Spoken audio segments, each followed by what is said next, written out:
അങ്ങനെ അവർ ഒരു ജലാശയത്തിൽ സ്വയം മറന്ന് ആനന്ദിച്ച് ആസ്വദിക്കുന്ന വേളയിൽ പൊടുന്നനെ മഹാമുനി നാരദൻ ആ വഴിയെ കടന്നു വന്നു.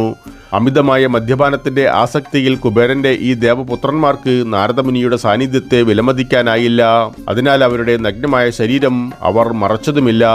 രണ്ട് ദേവന്മാരും ലഹരിയിൽ അധപ്പതിച്ചിരിക്കുന്നത് തിരിച്ചറിഞ്ഞ നാരദൻ അവരുടെ ക്ഷേമം ആഗ്രഹിച്ചു. അതിനാൽ അവരെ ശപിച്ചുകൊണ്ട് തന്റെ അകാരണമായ കാരുണ്യം പ്രകടിപ്പിച്ചു. നളകുവരനും മണിഗ്രീവനും ദേവന്മാരുടെ കാലത്ത് 100 വർഷത്തോളം വൃക്ഷങ്ങളുടെ രൂപം പ്രാപിക്കട്ടെ. അനന്തരം പരമപുരുഷനായ ഭഗവാനെ മുഖാമുഖം കാണുവാനുള്ള ഭാഗ്യം അവർക്ക് ലഭിക്കുമെന്ന് അകാരണമായ കരുണയാൽ നാരദമുനി അവരെ ശപിച്ചു. അങ്ങനെ അവർ വീണ്ടും ദേവന്മാരുടെ അർത്ഥപൂർണമായ ജീവിതത്തിലേക്ക് ഉയർത്തപ്പെടുകയും തന്നിമിത്തം ഭഗവാന്റെ വലിയ ഭക്തന്മാരായി പരിണമിക്കുകയും ചെയ്യും. അതിനുശേഷം മഹാനായ നാരദൻ നാരായണാശ്രമം എന്നറിയപ്പെടുന്ന തന്റെ വാസസ്ഥലത്തേക്ക് മടങ്ങി. ഉടൻ ഇരു ദേവന്മാരും അർജുനവൃക്ഷം എന്നറിയപ്പെടുന്ന ഒരു ജോഡി നീർമരുത് വൃക്ഷങ്ങളായി